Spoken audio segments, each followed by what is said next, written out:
Chapter 2.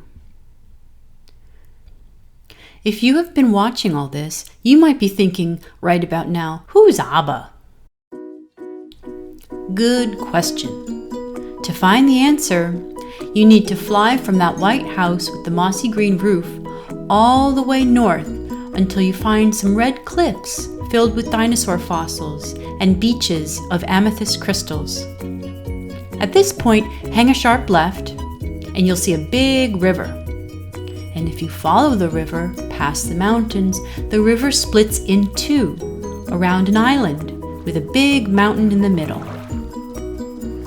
Near the mountain, there is a lake inhabited by ducks and their ducklings, geese, seagulls, blue herons, and cormorants.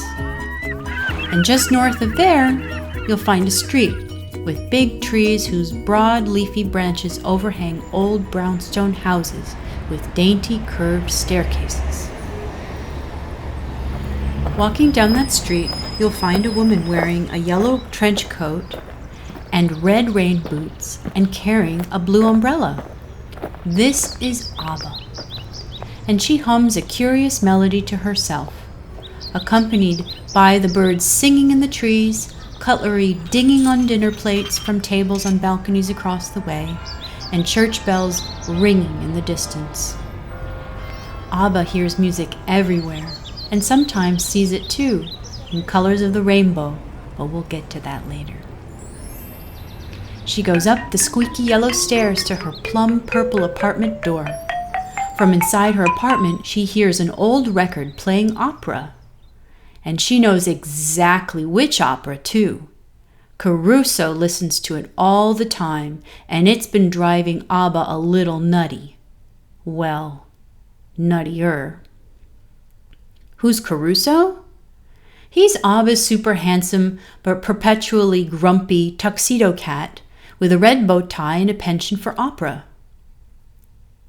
Abba lets herself into the apartment, puts her blue umbrella in the umbrella stand, hangs up her yellow trench coat, and slips off her red rain boots. "Caruso, I'm home," she calls. No response. Abba is long used to Caruso being extra grumpy when she is late coming home for lunch. But fortunately, Abba knows just the thing to rouse him from his grumpy mood. "Caruso, lunchtime!" Immediately, the record screeches to a halt, and a fuzzy streak of cat bolts out of the front room and down the hall after Abba into the kitchen. Caruso knots his napkin around his neck and awaits in gleeful anticipation as Abba glides around the kitchen in her rainbow socks as she puts together tea. Caruso watches her feet go back and forth, like he's watching a tennis match. Every time she comes near him, he grins widely, but Abba doesn't pay him any attention. Caruso, expecting a fresh batch of sardine-flavored cookies, is not amused when Abba pours out a cupful of less than inspiring-looking kibble out of an oversized bag marked Diet Yum. In Caruso's opinion, it looks more like gravel you'd put on the sidewalk in winter to keep from sliding around on the ice and falling on your tush than anything you would want to eat for lunch, especially when you were expecting delicious sardine-flavored cookies, no less. Caruso furrows his eyebrows and pouts, and then he flicks some Diet Yum off the top to show his disapproval, and it skids across the floor. The kettle whistles. Abba pours her tea into a mug covered with musical notes, just as the tablet on the table signals an incoming video chat.